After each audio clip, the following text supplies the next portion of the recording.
Chapter 17, Chapter 15, The Sleeping Whale. Breath of Fire 2, War of the Demons. Book 2, Mercenary. Chapter 15, The Sleeping Whale. To the south, the land of Sima stretched down the eastern side of the world, wetlands gradually becoming more and more forested as the river Sima ran closer and closer to the border of the country and the sea of trees beyond, just past the Isle of Spring in the center of the river. To the east of the isle, Duke Kilgore of Oria's Vacation Manor was situated on the seacoast, north of the Whale Cape, the most legendary tourist trap in the world. Normally uninhabited for most of the year, the manor was packed full of guests at the moment, many more than usual. One of said guests was currently lounging on the coast of the sea, under the noon sun, along with his closest friends.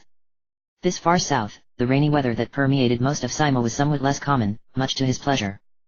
Summer was quickly heading into fall, but it hadn't yet gotten so cold as to be uncomfortable, which he appreciated, as did the other men lying on the sand with him. A brawny adolescent human with blue hair tied back in a short ponytail, Ryu Battison was clad only in red swim trunks at the moment, iron mail and a heavy sword weren't really beach-friendly attire. You know what? He asked his friends, sipping from the mug lying on the sand next to him. At this rate, I'm starting to think we should give His Grace a certificate entitling him to anything he needs done under the table, anytime, anywhere, no charge. We thought he was being nice to us before, and then he comes and drops something like this on us. You know what I mean? Think so, yeah, Baodogi, Ryu's oldest friend and the second in command of their group, agreed. Of a similar age, slightly shorter and more than slightly stouter, his mixed forest clan and grass runner clan heritage had given him a coat of short, red and white fur over his body and the features of a cheerful beagle. Like the other men, he had donned a pair of trunks for the day, green in his case, and had brought a tropical drink down from the manor's kitchen. Hell, you might even be able to convince me, and you know how I am about Zenny. Everybody we've ever met knows how you are about Zenny, man, Sten Legacy pointed out. Short and scrawny, the simian rogue of the Highlander clan's stooped posture concealed the length of his arms and legs, a useful trait for the company's knife man. Despite his heavy coat of brown fur, he was enjoying the warm seasonal sun as much as the others. His trunks were dark blue, and probably had a sheath for at least one dagger concealed on them somehow, just in case. And probably a lot of people we haven't. But it is only from concern for our group's financial stability, yes. Prince Ikaruhapi di Petapeta, more commonly known simply as Jean, spoke up. Tall and wide, the frog-like prince of the unfortunately named Creeper clan normally had bright green scales over his body that shifted to a light cream color at his jawline and front torso, though they were teal at the moment. He wore lighter blue trunks, as well as a broad straw hat. It is good that somebody is so thoughtful of such things. Something like that, Rand Marks grunted laconically. The last man there, and by far the largest, he towered at 10 feet of massive muscle with shoulders wider than most carts, the mark of the farm clan. Finding a pair of purple trunks that would fit over the round brown shell over his back had been a challenge. Idly, Ryu wondered what a tan would look like on his pale gray hide. Twitching the tiny, long ears above his small, vaguely equine head, he took a long draught of his drink before glancing out at the sea. Looks like the girls are coming back in. Seems that way, Ryu agreed, looking as well without trying to seem like he was staring, a difficult thing when watching a pair of pretty young girls in swimsuits. The two female members of their organization had gone out for a swim some time ago, leaving the men on the beach. They were returning now, laughing and shoving each other lightly as they walked out from the waves. Kat-chan was the younger of the two, a bright, fiery redhead of the feline Warren clan with large green eyes and a cute, cheerful grin. Striped furred from the waist down with a long, lashing tail, she wore her white bikini with far more ease than the blonde, beautiful Nina, who had been slightly hesitant about buying her own, a black one that matched her dark feathered wings. Normally quiet and pensive, she was in an unusually good mood today by the looks of the way she flicked water back at Kat, giggling along with her. You know, those are some damn good-looking girls out there, Sten commented quietly. It's a fortunate thing we're not the kind of guys who would get ticked about one man getting all the luck. You're about as funny as a plague, Ryu said grumpily. The romantic situation between him, Kat and Nina was best described as extremely complicated. And until it was resolved one way or the other, all three of them were keeping their instincts tightly controlled. There were times, like right now, when that was more difficult than others. Besides, I thought you and Sana had an understanding. We're keeping it casual. Sten shrugged. Sana's not really a long-term sort of girl. He frowned pensively. Besides, she keeps trying to talk me into trying this fusion thing, and I'm not really sure how I feel about that. Ask Jean, Rand suggested. He's already on it with Siso. Sana and Siso were sisters who lived next door to their base of operations, two of the last descendants of the lost fusion clan, allowing them to bond with other individuals. Doing so increased their physical capabilities substantially, highly beneficial for a group of mercenaries. It is different, Jean admitted. but not bad. Try it and see, and if it is not to your liking, you can undo it, yes. Well, maybe, Sten conceded. Shame she's not down here, I'll admit that much. If you're talking about Sana, I think one of these might actually be more modest than what she normally wears, Nina said dryly as the girls approached, fanning her wings slowly to dry them. Just pointing that out. Enjoying the view? Kat asked archly, giving them a look they all recognized by now. No comment, Sten replied quickly, and the other all nodded in agreement. Don't need my skull dented today. No fun at all. She sighed, then grinned mischievously. So, what's this I hear about you and Sana, then? Is it too late for me to go with the whole head-kicking thing, actually? He said, rolling his eyes. Bother Bao. He's the one with the real steady thing. Beau's girlfriend, Sylvia, would be joining them at the manor later in the week, along with her superior in the Rangers Guild, Elder Alan. Ryu and Bao had both been members as well for several years, but that was about to change. It was one of the matters to discuss once everybody arrived. Hey, here comes Nero, Bao pointed out quickly, glancing up the beach towards the manor, where the last member of the team was indeed approaching. A bald, stooped old man with a grey beard down to his waist, Nero Mani was wearing a bright, multicolored floral shirt along with his banana yellow shorts, and had a straw hat like jeans on his head. More importantly, he was bearing a tray with more drinks on it, and grinning knowingly. Figured y'all would be about ready for some refills, he told them, handing them out. This scene's really something, ain't it? If this is what you get for being framed for robbery, maybe you ought to do it more often. Thanks, but no thanks, Bao muttered, finishing off his drink and accepting the replacement from Nero. Once was enough for my life. Somebody else can take their turn next if that's what we're doing. Duke Kilgore's generosity towards them had most of its source in a heavy sense of guilt. He had hired Bao to steal from his rival, Count Trout, and the botched incident had forced him to hide out all summer, waiting for Ryu and the others to track down the girl who had made off with the loot while the guards were chasing Bao. I'd prefer it if we stuck to less risky ventures, Ryu said firmly. That kind of thing isn't really our line of work anyways. Taking his drink, he glanced at Nero. Speaking of business, have any more of our guests trickled in yet? Yep, the old man nodded. Couple of princesses. One from Sima, one from Windia. Came in together. Seems they met up on the way over and now they're friends or something. Mina's here, Nina said, almost dropping her drink. Why didn't you? Wait. She's making friends with Patabe? Ah, what wonderful news. Jean grinned. Friendship is a beautiful thing, especially between one little sister and another, yes? And there is so much Patabe can teach her. That's kind of what we're afraid of, Kat muttered under her breath. Tell me they're not hanging out with Sana and Granny now that they've arrived. Nope. Nero shook his head. Just D's. She finally woke up and got over that hangover, so she's showing them around. Dees had been Nina's roommate at the magic school in Oria before she had joined the group, as well Bao and Ryu's old drinking buddy. She was a cheerful, loud girl with a reckless disposition, violent tendencies, and a taste for low living. One of Nina's eyes started to twitch. Maybe we should come up with something for everybody to do, Bao suggested thoughtfully. We're still gonna be waiting a couple more days for the rest of M. Elder Alan will be bringing all those other Rangers Guild leaders in, and if we're lucky Rail show up too, but we can't get started until they arrive. Finding something to keep us all more busy than this whole sun and fun thing might be a good idea. I like the sun and fun thing, Sten commented. Everybody ignored him. There's always that one place, down south, Ran suggested. The Whale Cape. Could take a trip down there and back in a couple days. Isn't that place a total pit, though? Kat frowned. Heard about it once. Supposed to be a sinkhole for Zenny and not much else. You know, I don't think Mina's ever been anywhere like that, Nina said, eyes distant. Perhaps it would be good for her. She'll learn more about the world. Petabe as well, yes. Jean agreed. She has always steadfastly refused the notion of visiting, but should everybody else save his grace depart, I believe she will have no choice but to come along. We can have some of those whale cakes while we're there, too. Nero added. Always wanted to try those. A field trip, Sten groaned. We're taking everybody on a freaking field trip while we're waiting for the late arrivals. You have any better ideas? Rand asked him. We could just have more to drink, Sten suggested. That would keep everybody plenty busy for the next few days. And this is relevant to my little sister how? Nina replied, smiling slightly. Choose your next words carefully. Well. Sten coughed, then raised his fist in the air. All right.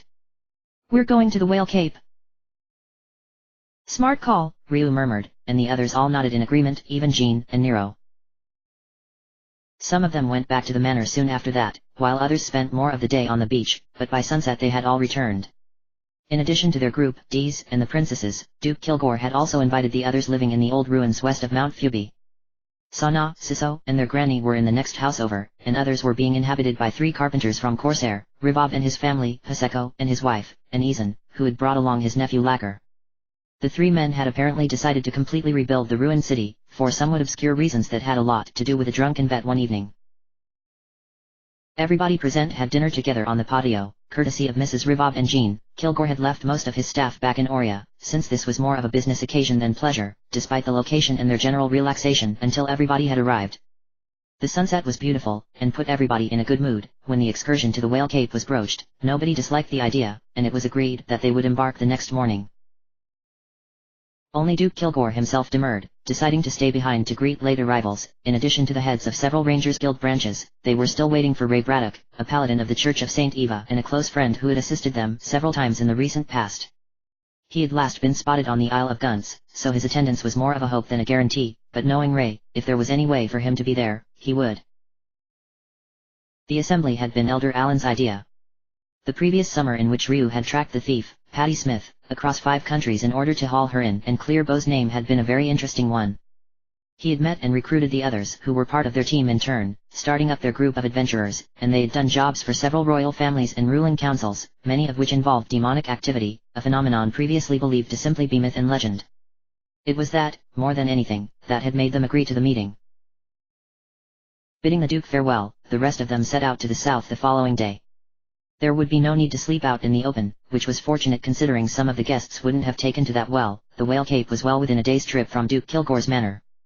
This also turned out to be fortunate, since having civilians along slowed the group's usual pace considerably. Everybody in their group was used to making a good pace, but others among their number were less habitual travelers. Patabe and Sana, in particular, spent more time complaining than they did walking. After a full day of that, climbing the last hilltop and finding nothing more than a single shack in the center of a flimsy wooden fence, blocking off a cape that was indeed shaped like a whale from above, was something of a letdown. This is what we've been walking all day for? Patabe demanded. Nobody could really argue with that. You sure this is supposed to be a tourist trap? Rivob glanced at Ryu. 'Cause from the looks of things, the only thing this place could trap is roaches. No, this isn't right. Dees shook her head. I've been here before, years ago, and it didn't look like this. Still wasn't exactly a primo resort or anything, but it wasn't anywhere near this bad. What the hell? Only one way we're going to find out, Nero grunted. During the course of the hike, the old man had displayed a surprising willingness to take charge of the herd of civilians. When he was with the team, he was the most reticent of them all, but it seemed that under other circumstances it was a different story. None of the other 7 were going to argue with that, they'd left it to him eagerly and stuck to themselves. Come on, let's get down there and see what's going on. He led the flock down towards the shack, while Ryu and the rest of the team hung back for a moment. Anybody else getting the feeling that this might have been a bit of a mistake? Sten suggested dryly. Bit late for that. Kat frowned. What I'm worried about is if there turns out to be trouble. Think there might. Maybe. Ryu grunted. If there is, at least Nero can keep these guys mostly under control while we take care of it. He made a face. If I ever suggest bringing civilians along when we head out somewhere again, even if it's just a sightseeing tour, punch me. Please. Can do. Civilians, hey. Rand gave him a look. We're really getting into this whole band of mercenaries thing, aren't we? Adventurers, Nina corrected him. Group of adventurers. It sounds better. I kind of like the sound of that better, myself, he admitted. Didn't think you really cared about that sort of thing, though. I meant for the publicity value, she pointed out. Oh. What gets me is that more than half of those civilians are going to be living around our base of operations, Sten chimed in. Which wouldn't be so bad if we had an office in Prima or something like that, but out in the middle of nowhere. That's one of the things we should talk about once everybody's here, Ryu said vaguely.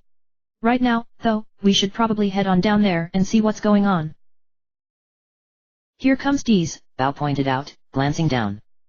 She was walking back towards them, alone, and looking slightly irritated. Well, we wasted a day or two, she told them as she climbed back up the hill towards them. This place has been dying for years. All the folks running the tourist joints moved away because business was failing. There's only one family left, and that's just because the dad's too stubborn to pack up, no matter how bad things get. Her eyes narrowed. The kids aren't in good shape. Everybody still in there's going to do something about that. Such a tragedy. Jean sighed dramatically. Is there any rationale behind the business' unfortunate failure? Well, it was called Whale Cave for a reason, right? Deez continued. Used to be one that lived around here. Real friendly old bugger, loved people. He was what drew all the tourists in. Then one day, just disappeared, right around when this extension to the cape rose out of the ocean. She indicated the whale-shaped peninsula. Without him, business was screwed. The group all exchanged a long, cynical look, even Jean. Right. Ryu shook his head. Probably best if we stay out of what's going on inside that shack anyways. This'll be a good excuse to do so.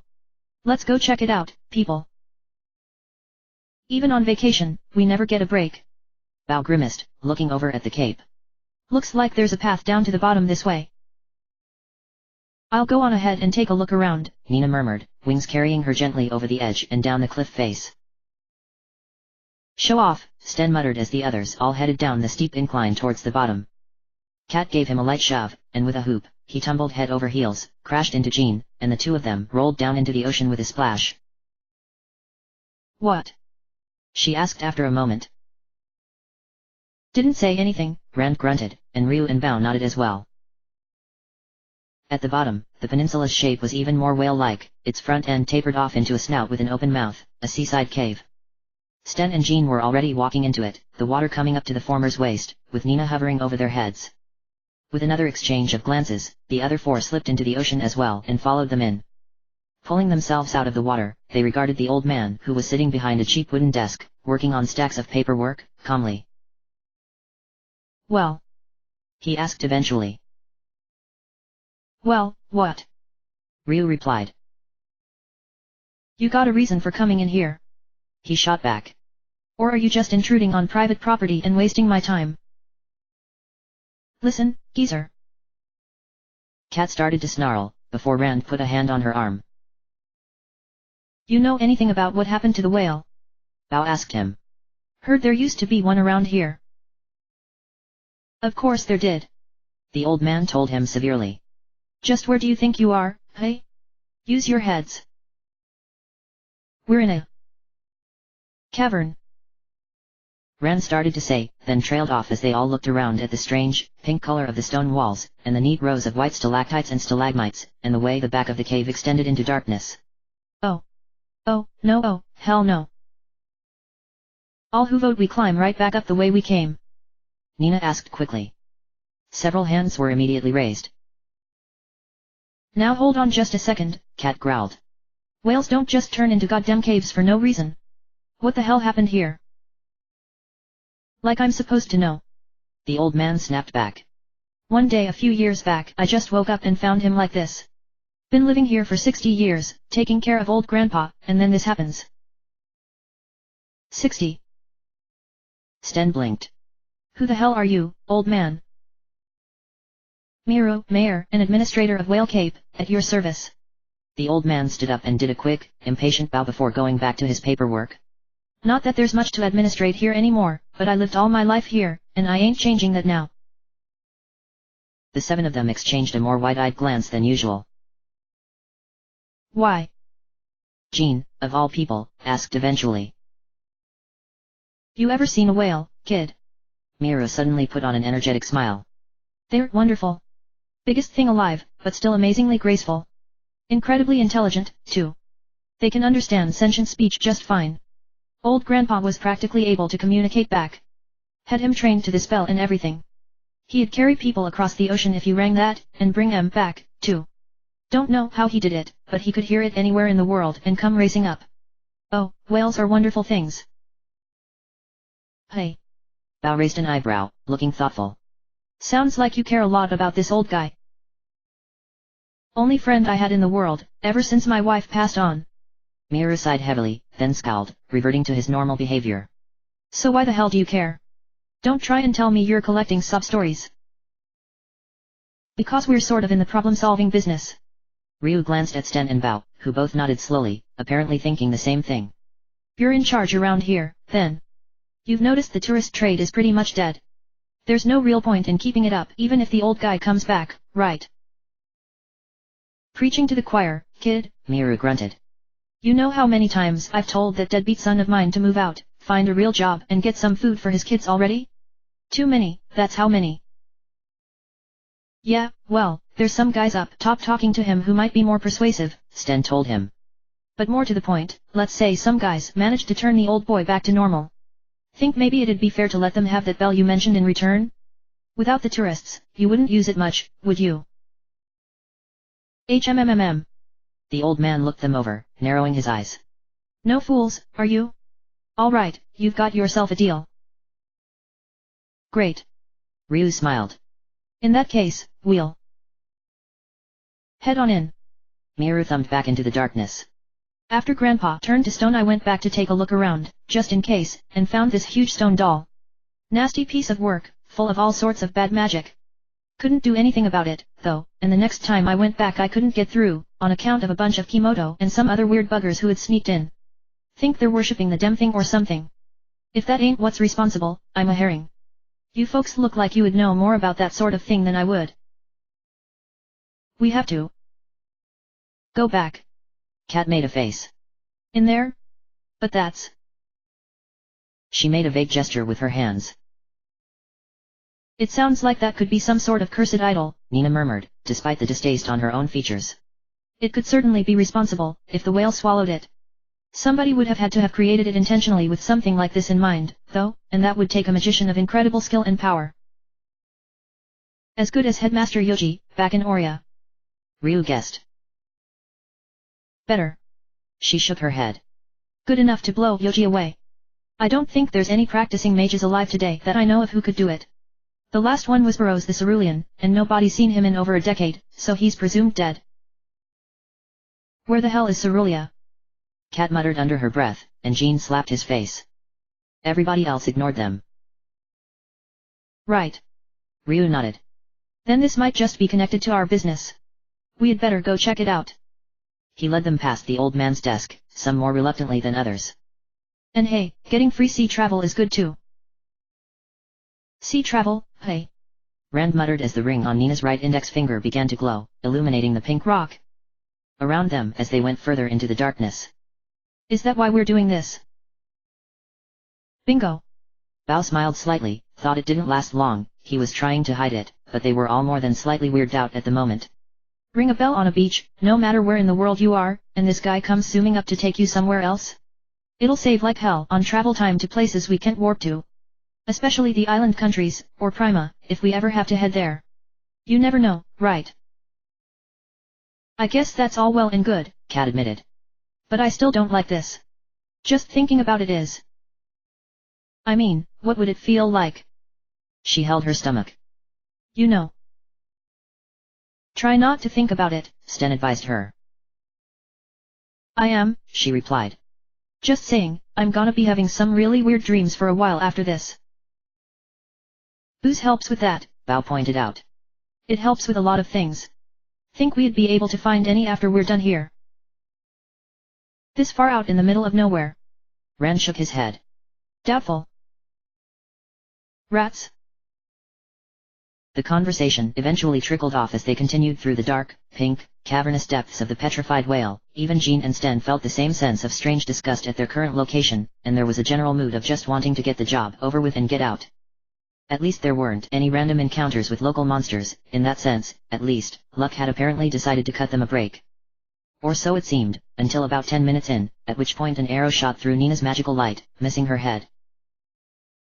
"There's our welcoming party," Ryu growled as the group moved into a half-circle formation. He and Kat took the front, with Sten and Jean behind and to the side. Rand and Bao stayed in the center with Nina, behind the others, as they charged forward into the darkness. "Nina, give us more light." The wing clanswomen responded by raising the sphere of light 10 feet or so above their heads and then flaring it, illuminating the entire tunnel around them for several hundred feet. Ahead of them, 3 Kimoto clansmen hissed, covering their eyes. Blue-scaled, bipedal lizard men with long snouts and lashing tails, they wore light plate mail vests and cod pieces over padded leather, and held huge longbows. 2 of them still held arrows ready to fire. It was those 2 who Ryu and Kat moved in on, taking 1 each. The one on the left stood no chance at all. Before he had even finished recovering from the surprise light, Kat was on him, knocking his bow from his grasp with a swing of her claw-tipped battle staff. Hissing, he went for a dagger at his waist, but she switched her grip and rammed the weapon through his stomach, impaling him. The one on the right was similarly unlucky.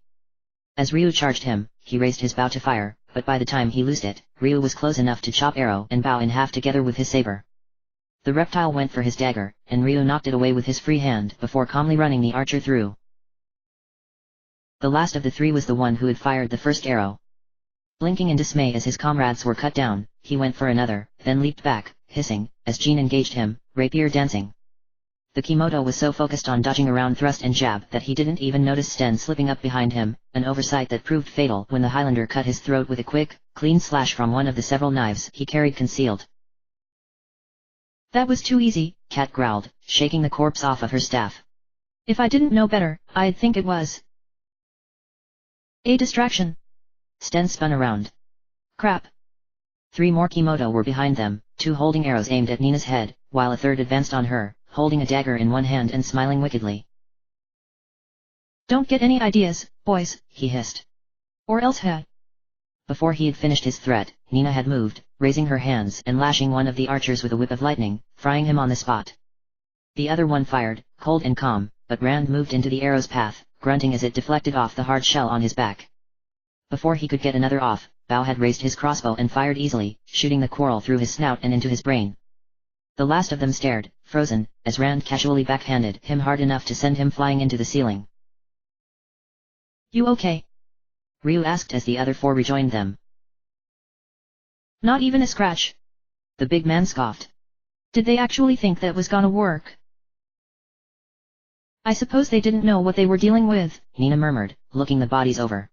"I must admit, though, I've never seen blue Kimoto before." The Kimoto were an outlaw clan, and green-scaled ones were a common problem for travelers in Windia, her homeland. "Different tribe," Sten explained, cleaning his knife. "You're thinking of northern Kimoto. These guys are the southern kind. They tend to hang out in my home turf, back in Highland. Hell of a long way from home. There's probably some story there.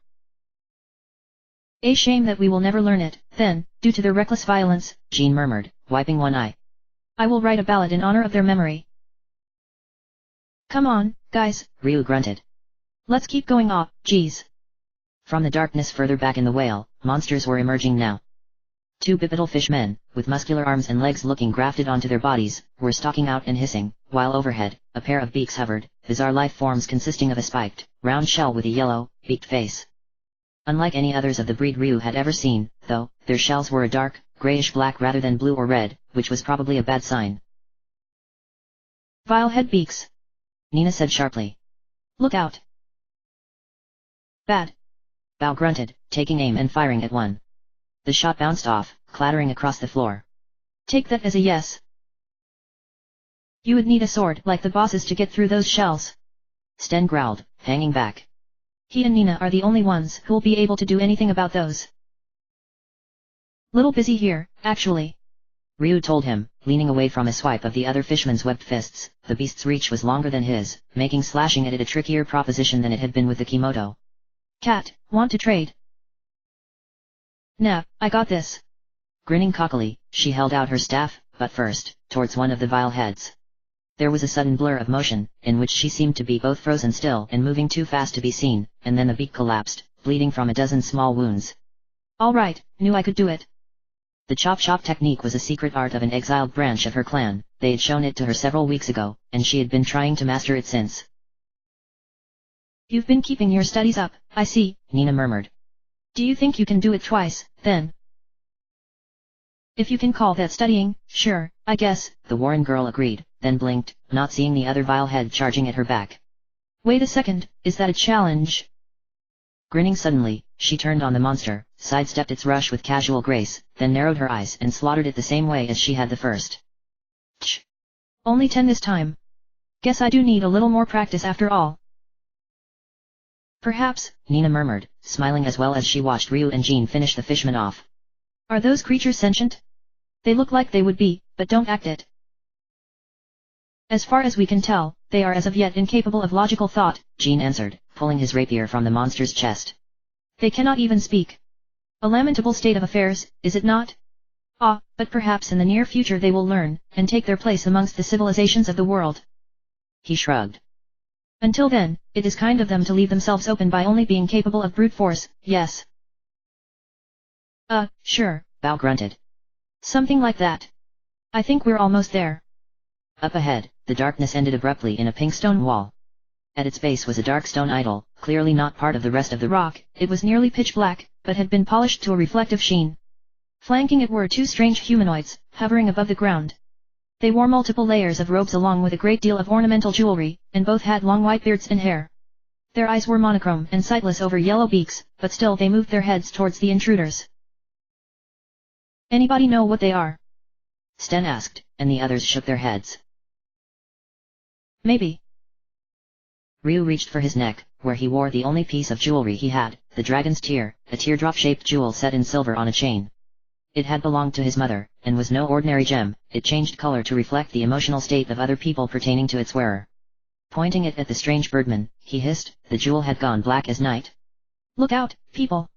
They're demonic! Before anybody could move, one of them produced a wand from its robes that levitated before it in the air, and called down spears of lightning from above that blasted them all. With a variety of curses, they crumbled, smoking and writhing, and the other raised its wand as well, intent on finishing them off. Before it could do so, though, a dagger flew through the air and lodged between its eyes, stunning it. That won't put it down. Sten croaked as it twitched and its comrade stared sightlessly. Not if it's a demon. Somebody. On it, Nina murmured, despite having fallen to the floor. Raising a hand in calm anger, she created 4 spheres of magical energy that became the corners of a 3-sided pyramid around the enemy. In a flash, said pyramid materialized in raging flames, covering the birdman in fiery agony. The wounded one went down, but the other remained floating, despite obvious injury. Even as it raised its wand again, though, a shot from Bao went through its left eye, and that finished it off. Pretty wimpy demons, Rand commented, casting healing magic. Sparkles of light fell over them, repairing the damage from the lightning. Bao joined him, and between the two of them, soon everybody was completely healed. You call that wimpy? Sten muttered, but didn't even try to make it sound genuine. As much as the spell had hurt, the two had gone down incredibly easily compared to every other demon they'd encountered. They were just guards, I think, Ryu guessed, leading them forward. This is the real problem. The stone doll was crude and misshapen, a simple protuberance that was rounded on top, tall and long, and flat on the bottom. Its only features were 3 circular indentations meant to resemble eyes and a mouth.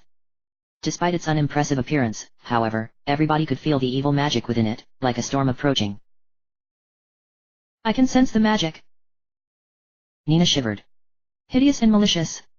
Whoever made this thing did so solely to bring misfortune to the world. They didn't even care who, or why. They just wanted to hurt people, as much as possible. Anybody. Then this thing is bad news, Bao growled. And if it had demon bodyguards, that's just the icing on the cake. As they drew near, he squinted. Hey, there's writing on it. All those who disturb my slumber shall fall into misfortune, whoever they may be. Hey. He grunted, unimpressed. Yeah, sounds about right. Here it comes, Sten said warningly as the cave around them darkened, a black dimness encroaching upon Nina's magical light, dimming it. A low, disturbing hum began to emanate from the doll as it shimmered, distorting like a heat mirage. Sleepy. A deep, dark voice murmured from the doll's mouth. So sleepy, but I can't sleep. It's not fair. So I'll make this whale sleep forever instead. Something glittered in its eyes. Who are you guys? You don't look like you have a care in the world. We don't. Rand muttered, glancing at Nina, who raised an eyebrow. Ah, monsieur, if only that were the case. Jean sighed gustily. It's not fair, the doll continued to moan, clearly not paying attention. It's not fair that I can't sleep. So I'll put you guys to sleep instead, like the whale. That'll teach you. I'll show you. Its voice suddenly rose to an agonized scream, and a beam of white light blasted into the ceiling from the doll. Bouncing off, it hit the floor, and resolved into an ethereal doppelganger of itself, moving in the air before them. I'll make you sleep forever. Around them, the darkness encroached further, becoming a magical, pitch-black fog that swarmed in like a living thing. Streaked with ribbons of red, it smothered Nina's light even as it surrounded them, bearing with it a terrible, unnatural heaviness of the mind and soul, bearing them down with exhaustion and sloth. Somebody! Nina whispered, dropping to the floor. Disrupt it, fast. Or else. We'll never be able to. No. Ryu growled, fighting it.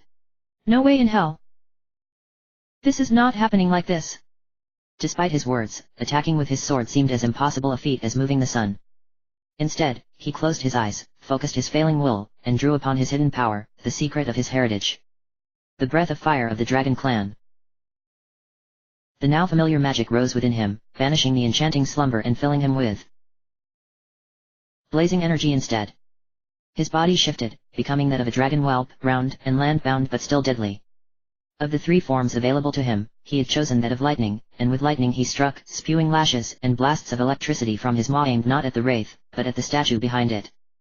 The doll began to scorch, as shrapnel flew off wherever the lightning touched, and with another scream, its spell broke along with its concentration. Now! Bao yelled, raising a hand and sprinkling purifying magic over them, disrupting the last traces of the magic. Break it, fast, before it can try that shit again. Kat was already moving to do so. Running past Ryu as he reverted to his normal form, she threw her arms around the doll and leaned back. Her clan's breath of spirit raging through her body, giving her superhuman strength and balance, she actually hauled the stone doll off the ground, turned, and threw it into the air towards Rand. There was nothing magical at all about the huge farmlander's massive musculature, or the iron knuckle guards he wore. With one punch, he smashed the flying doll, breaking it in half and sending hundreds of smaller fragments skittering. Before the two largest chunks even hit the ground, they were each hit again, one with a bomb of air pressure from Sten, the other with head-sized chunks of ice magic from Nina, flying at the speed of arrows. Both were shattered completely, blown and smashed apart into pieces that joined the rest, scattered widely across the ground. As a final step, Jean cast a spell of his own on the spirit, and a seal of light appeared before it, silencing it and sealing its magic. Or so they thought, until it spoke again. No. The doll's spirit moaned. That wasn't what was supposed to happen. You said I could punish anybody who was luckier than me. That I could make them all sleep forever, make them all stone like me. You told me I could. This wasn't what you said would happen. This isn't what you told me, Master. It screamed again, high and shrill, as it contracted, expanded, contracted again, and then exploded in a silent, formless blast that stretched through them and the whale to dissolve into nothingness. Why could it still talk? Sten asked after a moment. That's what you're wondering about. Bao rolled his eyes. Come on, man. I'm serious. We weren't really hearing it with our ears, Nina explained. It was making contact with our minds. No vocal cords. It couldn't really speak, it just made us think it could. Well, at least it's taken care of, Ryu muttered. Shame it didn't say who its master was, though. He paused, suddenly, as a horrible thought struck him. Wait a second. If this doll's destroyed, and its magic is fading, that means... the whale is gonna wake up, Kat finished for him, a sick look coming over her face as she clutched her belly again. And we're... still... in here. As one, they all turned and raced back the way they had come, yelling hysterically. They reached the whale's mouth just as it started to stir, the pinkish stone starting to soften and become flesh-like, a low moan building in the air around them. Throwing himself from its jaws, Jean transformed, the breath of rivers turning him into a gigantic frog. The others climbed onto his back, and he swam away, just in time, the whale's mouth was already closing. Locating a nearby beach, he landed, and they climbed off to watch the cliff become the whale, diving into the water to wash off the accumulated dirt and debris. Looks like you did it, all right. Miru's voice made them all jump. Turning around, they saw him sitting behind his desk on the beach, having somehow moved it there. A deal's a deal, then. Here you go. He tossed an ancient golden bell to Ryu. Ring that anywhere on the beach, and old grandpa'll come give you a ride. Now if you'll excuse me. Hitching up his robes, he ran out into the surf, arms wide. Hey, Grandpa. It's me. Miru. How you doing, fella? Remember me? Of course you do. Let's get out of here, Ryu said after a moment, and the others all nodded before they began climbing back up to the cliff top. There you are. Dee said, walking out of the shack. As soon as they were all up there, it was night now, and the stars were out. Where have you been? Out catching some waves? We've been taking care of business up here while you were off goofing around. As soon as this family's got everything packed up, they're moving to a town near Sima Fort. Patapay's going to find jobs for the parents so these kids don't have to eat nothing but whale cake for the rest of their lives. No wonder they're so unhealthy. Good. Ryu asked after a moment. You're not even listening, are you? She asked, disgusted. Whatever. We're heading back in the morning, since this was a total waste of time aside from the public service. Hope you're all ready to go by then. Rand muttered as she turned away and walked back to the shack, shaking her head. Should we? Don't even bother, Bao advised him. It ain't worth it. Probably best if we stay out of that mess anyways, Sten pointed out, then paused. Wait, didn't somebody already say that? Let's just bunk down out here for tonight, Ryu suggested, and the others all nodded. We'll head back in the morning like she said. Besides, to be honest, I'd just as soon not tell anybody about this particular adventure. A valid point, Nina murmured. While the others built a campfire, Bao and Kat went out to take care of dinner, and brought back a healthy deer, which they roasted. There was no ale, or wine for Nina and Jean, but that was the way it went sometimes. Chatting idly for a few hours after dinner and doing their best to ignore a variety of strange noises and a great deal of yelling coming from the shack, they eventually hit the hay one by one, Ryu and Bao taking the first watch. Several hours later, they were relieved by Kat and Nina, and said their goodnights before drifting off. Power. We need more of your power. God needs more of your power. Give yourself to God. Pray to God. Praise God. Sacrifice your bodies and souls to God. You are destined to become God's power. Despite the pleasant night, Ryu found himself unable to sleep. The voice in the dark was strong that night, and it jerked him from slumber time and time again. Eventually, he sat up and glanced over at the campfire. One look was all it took to tell him that Kat and Nina were in the middle of a serious, private conversation, one whose topic he thought he could guess, and he knew that intruding on that was the furthest thing in the world from a good idea. Instead, something else caught his eye, and he walked over quietly to the shack to see if he was right. He was. A weathered green statue of Loden, the dragon god, sat a fair distance away. After looking around to make sure nobody was outside, he sat down next to it and waited for a moment before speaking up. Wouldn't have thought we'd find one out here. Whale Cape was here even hundreds of years ago, Loden replied quietly. I must confess, it's a bit sad to see it go. Loden had been the most commonly worshipped spirit thousands of years ago, but that had been before Saint Eva, the true god of the world, had revealed himself. These days, the Church of Saint Eva occupied nearly all of the world, and nobody worshipped Loden anymore.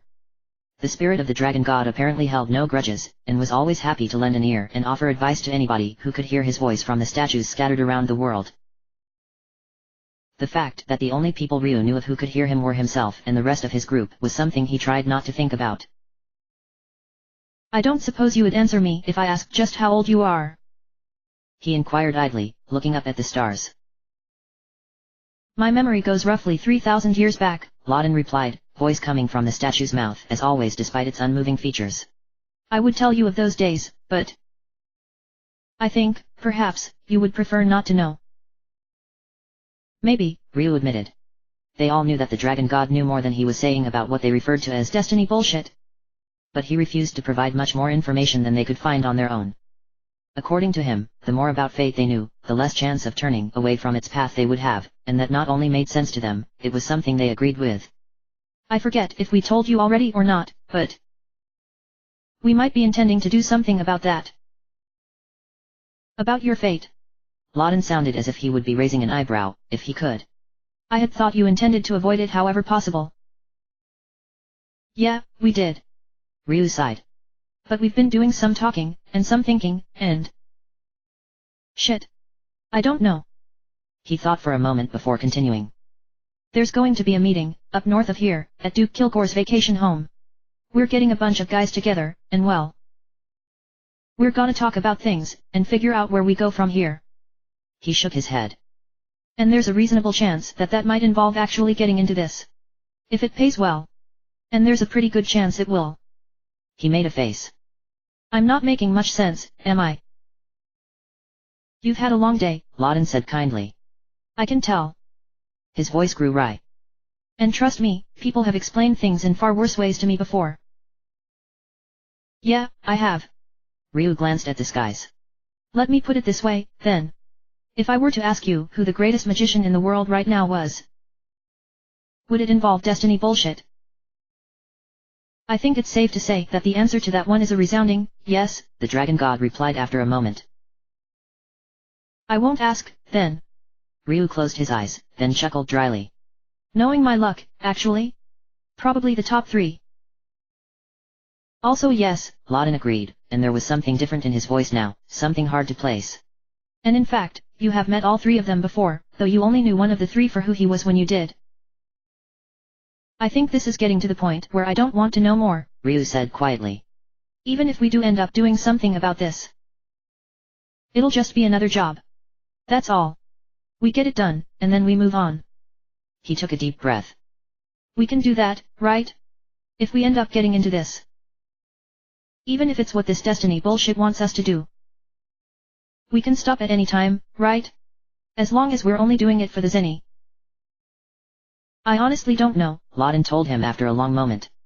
But the further you walk down this path, the harder it will be to escape. Things that you do will lead to things that will happen. The present will influence the future, just as the past has. He seemed to take a deep breath himself, despite being an inanimate statue, before continuing. That being said, nothing is impossible. If there is one advantage I and you and those like you have always had against the ones who oppose us, it is that knowledge. The belief that nothing is impossible. Never relinquish it. Wasn't planning on it. Ryu thought for a moment. I used the whelp again today. It didn't exhaust me as much as it used to. I still feel it. You know, being completely out of magic.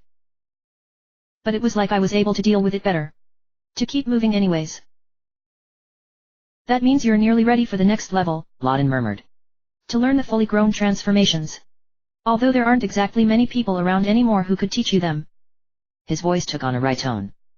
And before you ask, no, I wouldn't recommend trying another fusion. Believe me, I wasn't going to, Ryu agreed dryly. He had first learned of his heritage when Sana had tried fusing with him, a mistake that had blown a crater in the surface of the earth and awakened his transformation ability. Let me guess, though. The only person who might be able to teach me is wrapped up in destiny bullshit too. Actually, no. Lawton's face was blank, but his tone speculative. The one man in this world who would teach you, at this point in time, is in fact the only true wild card in this entire situation. I don't even know where he is now, it's been a very, very long time since last we spoke.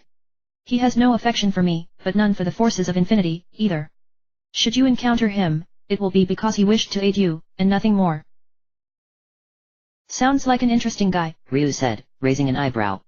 What's his name? He goes by Martin these days, I believe, Lawton replied. I think you'll know him if you see him. He sounds like the kind of guy who would be hard to mistake for anybody else. Stretching, Ryu stood back up. I'm going to get some more sleep now. I'll keep you posted on whatever we decide to do. Sleep well, Ryu, Lawton told him, giving the impression that he was watching the stars without moving his head at all. Take it easy, Ryu replied, walking back towards the fire. He was able to sleep better after that, and in the morning, they all got back up and had breakfast before rejoining the crowd of civilians and setting out back to the manor. Apparently, there had been something of an adventure the other day, one in which Nero had played the lead role, judging by the new respect several of the others were looking at him with on the way home. For their part, Ryu and his group didn't ask questions, and didn't talk about where they had been all day. As far as they were concerned, the sooner they put the entire incident behind them, the better. Ah, there you are. Duke Kilgore called out as they came into view of the manor. He was sitting on the veranda at a flimsy-looking white table, with a young lady who seemed strangely familiar, though Ryu couldn't remember seeing her before. I was wondering when you were going to get back. Some more guests arrived today, and the Rangers Guild sent word, they'll all be arriving here early tomorrow. We can get down to business, then. Ryu nodded, glancing at the girl. Forgive my memory, miss, but... have we met? Indeed we have, Mr. Battison, though you weren't in much shape to remember me at the time, I suppose, she said with a light smile. She was pretty in a modest way, conservatively dressed in white with her honey blonde hair tied back by a ribbon. Scandine death spider poisoning is a very serious thing. You're lucky you made it at all. Hey, yeah, I remember. Kat snapped her fingers. You're that doctor who took care of him, back in that mess in Corsair. Kay, right? What are you doing here? Considering the circumstances, I thought it best that I was accompanied for attending this get-together, a deep, familiar voice explained as Ray Braddock stepped out from behind a tree. The paladin looked the same as ever, tall and brawny, pale and handsome with long, strawberry blonde hair reaching well past his waist. Instead of his usual plate mail, he wore a strange, partially metallic coat of blue cloth and steel over a similar pair of pants. Despite his severe features, he was smiling broadly as he saw them. It's been some time, my friends. I'm glad to see you again. Ray, man. Ryu grinned as well, as the others all greeted him similarly. How you doing? We were hoping you would show up. It seemed like a good idea, Ray murmured with casual understatement.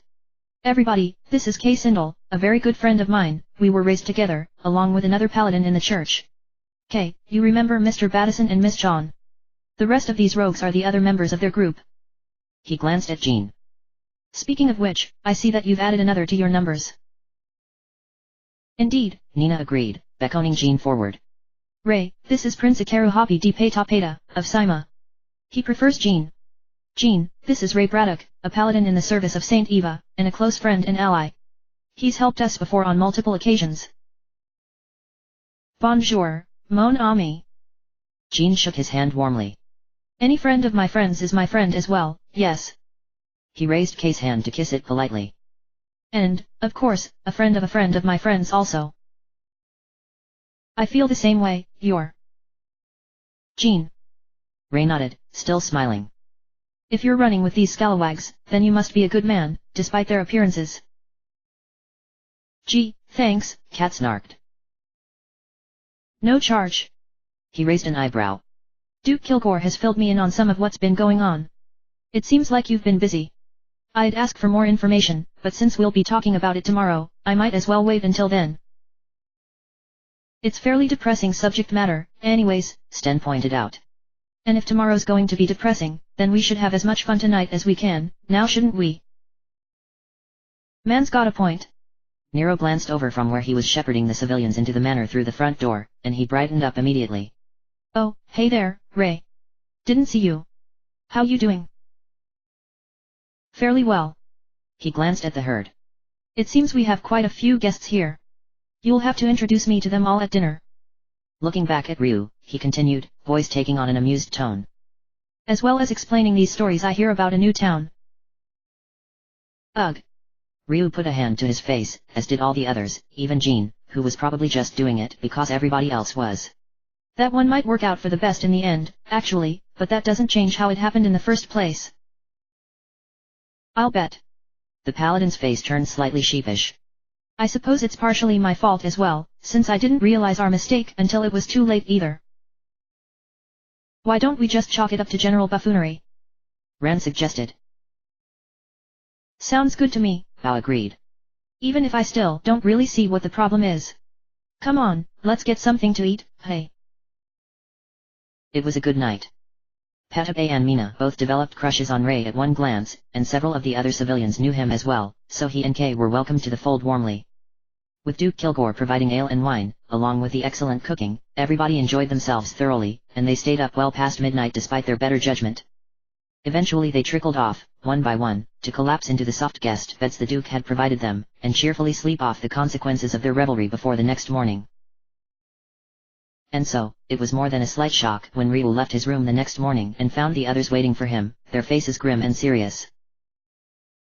"All right, I'm listening," he said after a startled moment. "What's gone wrong?" "The guys from the Rangers Guild started trickling in a while ago," Bao explained. "Elder Alan and Sylvia were first, and the guy from Corsair, I think his name was Mackay, a little after. We're still waiting on the guys from Capitan, Sima Fort, Guns, and Farmtown. But the guy from Highfort's here, and so is the chief elder from Prima. And he didn't come alone. There's a guild office in Sima Fort." Cat blinked. "Hey. Didn't know that. Why didn't we drop by there when we were taking care of business?" "Ah, the Rangers Guild in my castle." Jean looked embarrassed. "They are respected, in their way, but that way does not involve court politics, by their own choice. They remain strictly neutral, in all things, and so had you tried to involve them with the issue at hand, they would have ordered you to stand down, or ejected you from the guild." "Pretty much," Ryu agreed. "That's why we steered clear of them. As long as we pretended not to see them, they pretended not to see us." He glanced at Bao. "The chief elder brought an entourage, you say? People we know?" "Yeah." Bo's eyes narrowed. Bud, Powell, John, Bori. All of them looking like they had just been told the tax board was gonna audit them personally. And John.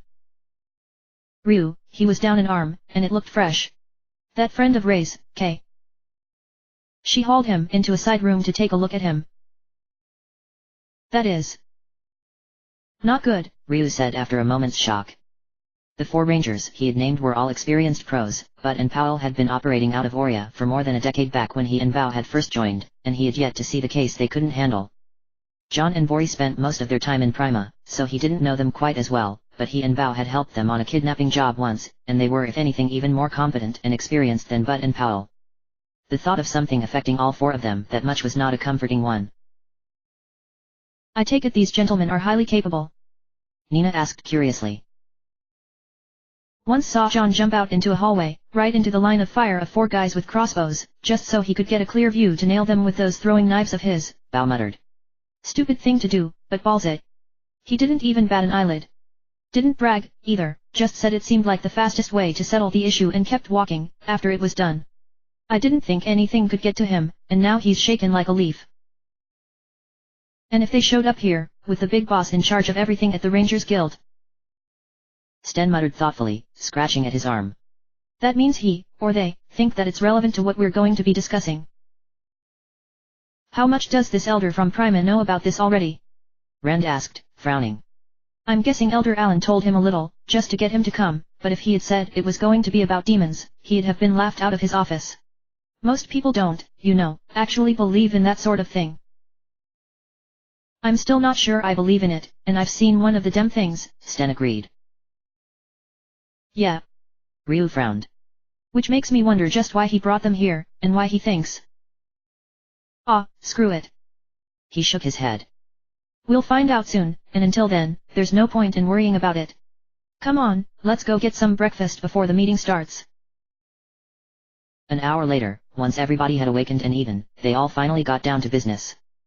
The elder from the Rangers Guild were the first to file into the meeting room, which doubled as a library, surrounded by bookcases. The chamber was dominated by a huge, square oak table with dozens of chairs around it. Duke Kilgore sat at its head as officiant, and the chairs closest to him were reserved for Ryu and his group. The elders of the guild had already arranged themselves at the far end when Ryu and his group arrived. 8 elderly men and women, mostly human but counting a Highlander clanswoman, a Builder clansman, a Creeper clansman and a Farm clanswoman among them, were sitting calmly, as if simply waiting for dinner to be served. The next 5 seats down were filled by Sylvia and the 4 men who had come with the chief elder from Prima, who was somewhat surprisingly a human. All 4 looked as bad as Bao had said. "Shit," Ryu muttered, glancing through the open door before walking in. "Yeah, this isn't going to be good." "You're telling me?" Sten had backed away as soon as he had seen the elder from High Fort, a stern-looking elderly matron from his Simian clan. "Hey, boss, quick point. You're going to be introducing Nina as Windfree like before, right?"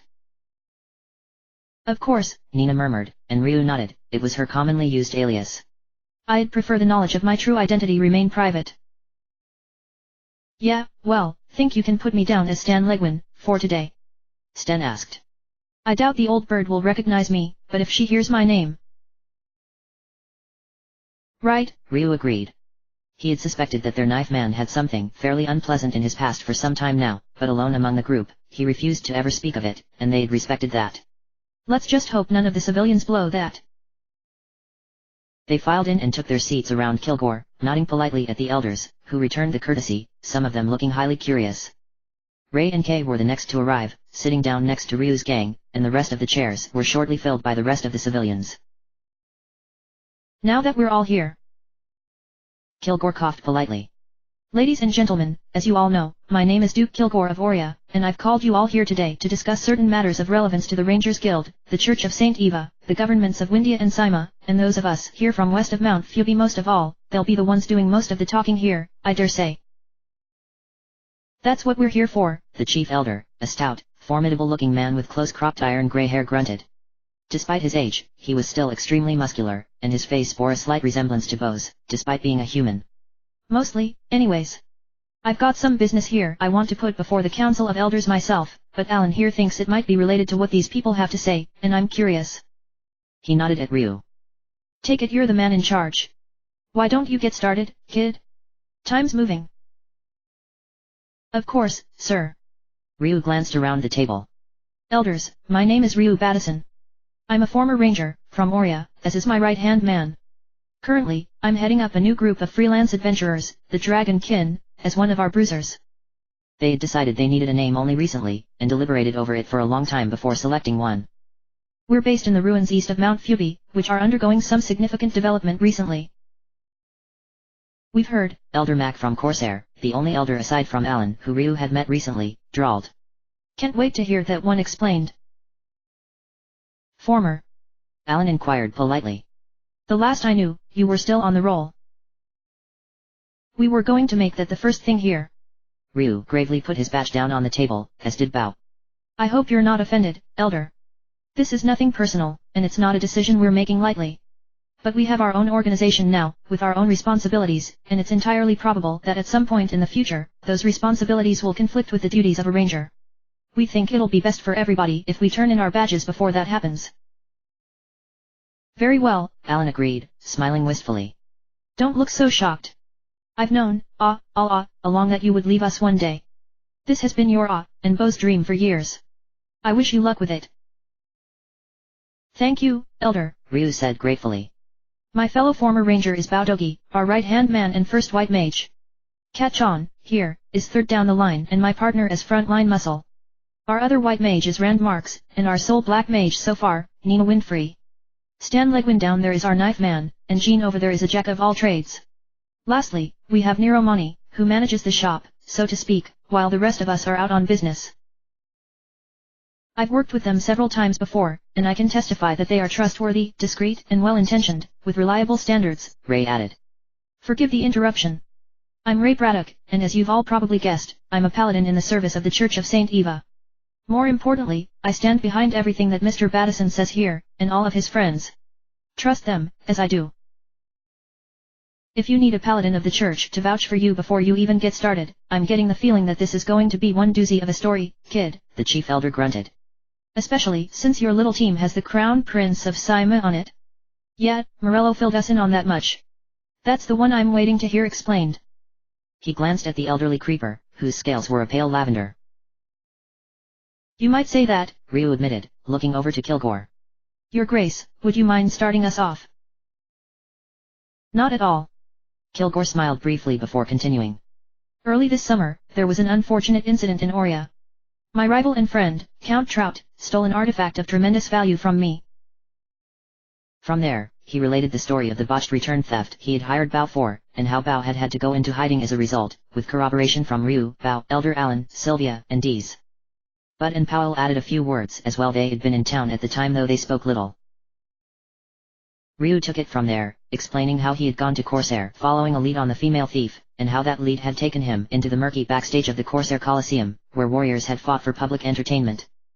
Elder Mac offered his take on the events before Ryu explained further, calling on Kat, Rand, Ray, and Kay to add detail, as well as to vouch for how the establishment's corrupt manager, August Conti, had transformed into a demon once his schemes were revealed.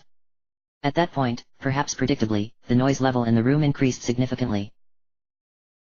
In the end, Ray had to take a vow on his service to God that demons truly existed, and were not just a fairy tale, before everybody would settle down. Aside from the team, Alan, Sylvia, Kilgore, and the princesses, nobody there had been in on that particular secret, and most of them reacted to the news with loud disbelief. Privately, Ryu reminded himself to thank Ray again for coming. Without him, they probably never would have been able to convince the elders. Even with Ray's vow, he doubted if some of them actually believed it, although the chief elder had accepted it almost immediately. The story returned to Oria next, and those from there helped Ryu, Kat, and Nina explain how the Jokers, a criminal outfit, had kidnapped Princess Mina on her way back from Oria to Windia. The Jokers had believed that Nina, a powerful black mage they wanted to recruit, was Mina's elder sister. They had been right, as it turned out, but that was a secret they wished to keep hidden, so instead they told the official story that the Jokers were mistaken. Again, they ended the chapter with the revelation that the Joker leader had transformed into a demon once his plot was foiled, one they had killed.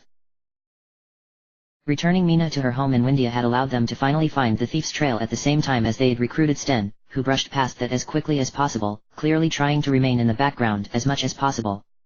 He still helped Ryu, Kat, Nina, and Ray explain how they had saved the town of Capitan from the giant, insectal Creon monsters, an incident that Elder Rio also offered his take on. They glossed over the disaster that had revealed Ryu's Dragon Clan heritage as well, giving an edited version of the events that had led to Granny and Sana moving in next door, and the hiring of 3 different carpenters to modify their new house, as well as building many more houses, though Ryu and the others hadn't had that in mind and hadn't even known of it until the next time they returned. From there, the story moved on to Sima, and they explained, with some embarrassment, the incident with Jean and the deranged witch Nimufo. After that came the climax of their report, at Sima Fort, where they had returned with Jean to find another prince, an impostor who had taken over while he was out strolling around the countryside. Patabe and Elder Morello both provided explanation and corroboration as they related how they had foiled the impostor's plotting, only for him to reveal himself as the demon Lord Kawadara, one of the demonic conspiracy's top men, who had nearly ripped their entire team to shreds before they had barely been able to take him out. Saving the country of Sima had benefited them in more ways than the obvious ones. The thief they had been looking for had been imprisoned there, caught in the act of trying to steal a national treasure, and they had been allowed to bring her back to Oria to clear Bo's name. They had handed her over to Trout, only for Bao to rescue her from the nobleman's basement torture chamber, where they had discovered that Trout was a demon as well and killed him. The thief, an adolescent girl named Patty Smith, had escaped, taking the blame for Trout's death as well as those of his guards. And that's where it stands, Ryu said, finishing the report. On the face of it, the matter's all wrapped up, nice and neat.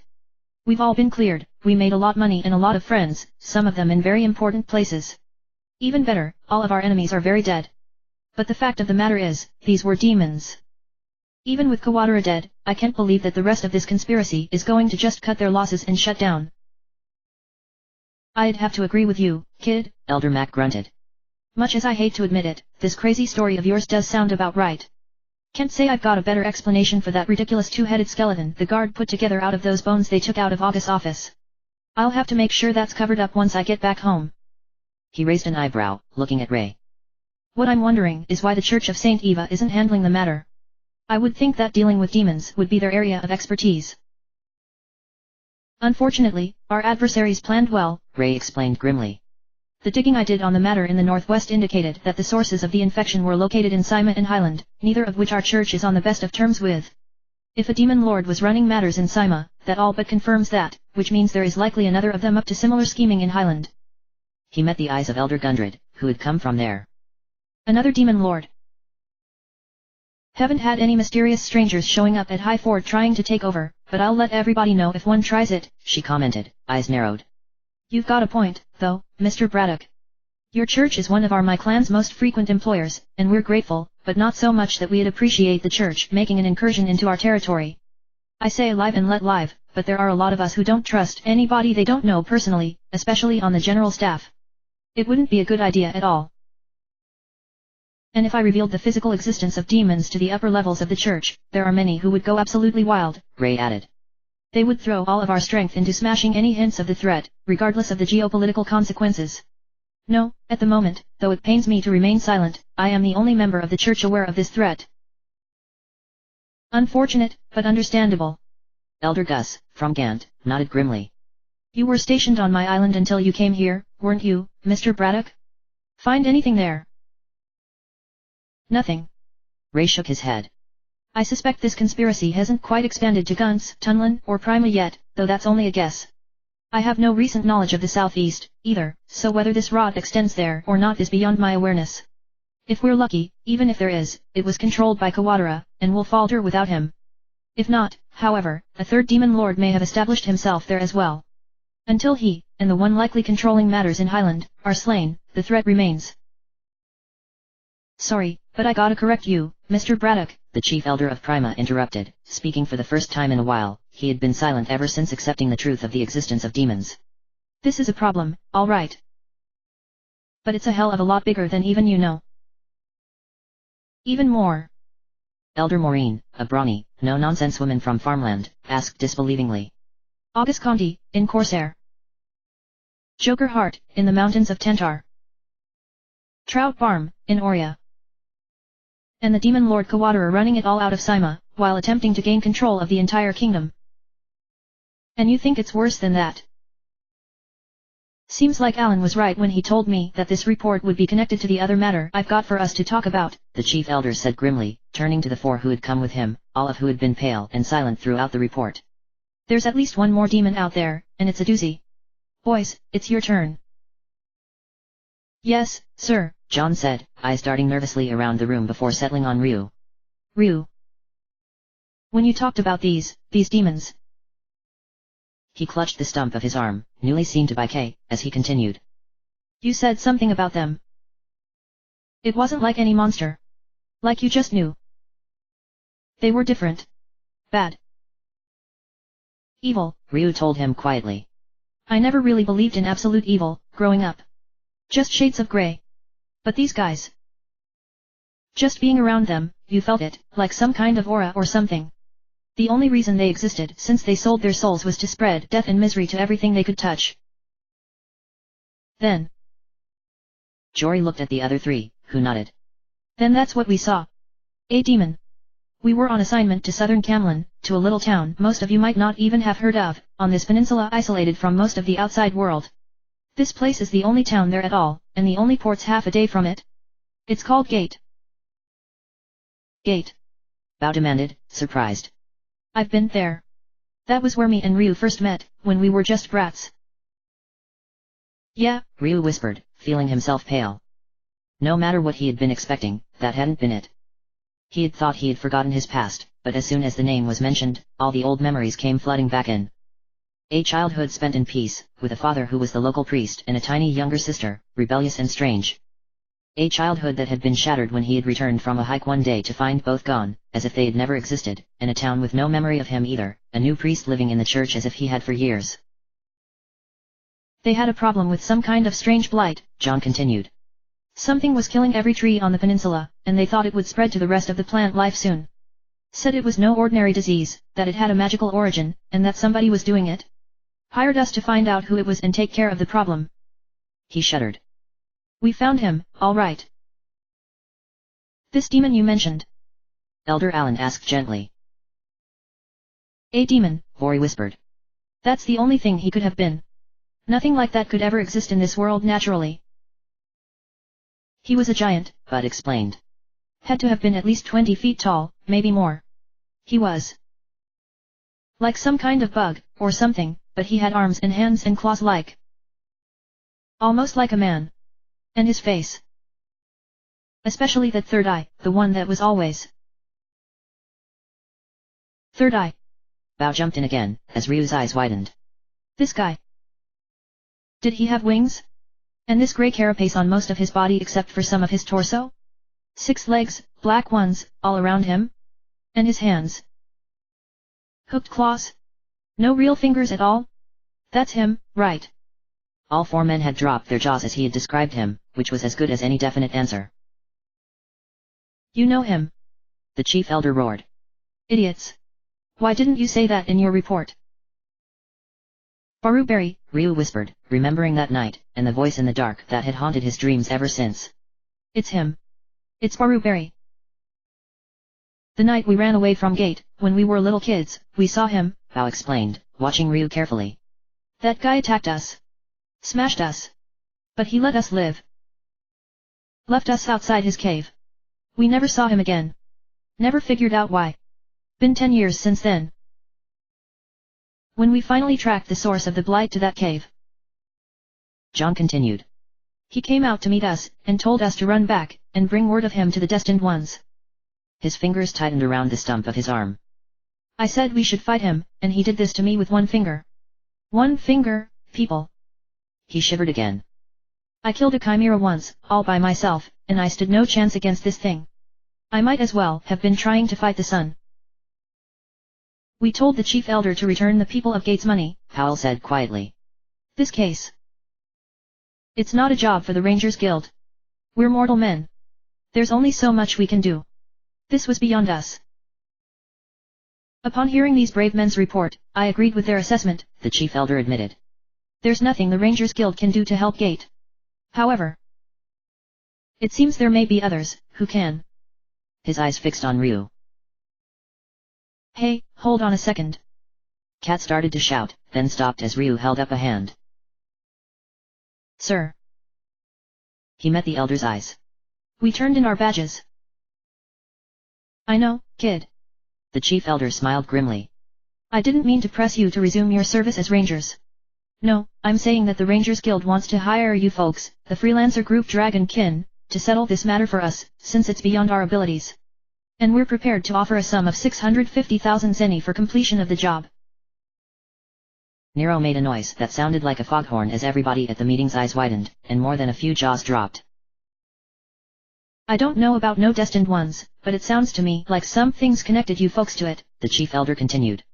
So far, sounds to me like you've had some suspicions along those lines yourself, and you've been trying pretty damn hard not to go for them. Which sounds pretty damn smart to me. If I was in your shoes, I'd be staying as far away from that kind of crap as I could myself. We've coined the term, destiny bullshit, as a more or less general reference point for all that stuff, Nina agreed dryly. And yes, we've pretty much been ignoring it as much as we could get away with without being stupid. Understandable, the chief elder admitted. The rest of the room had gone silent, watching him, and them. But this changes things. If this demon conspiracy is allowed to flourish further, then the whole world's gonna be at risk. Somebody's gotta stop this, and it looks like it's you guys or nobody. Ryu, Ray said, quiet and sympathetic. I understand your decision. But... He paused for a moment. I have the feeling that your childhood was... that there were things in it which you haven't told anybody, even us. Perhaps, by pursuing this path, you may be able to find some answers to questions you've been putting behind you. Ryu stared at his hands. I need some time to think about this, and to discuss it with my team. If we can wait one more day, I'll have an answer for you then. There were no objections. Is it who you want to be?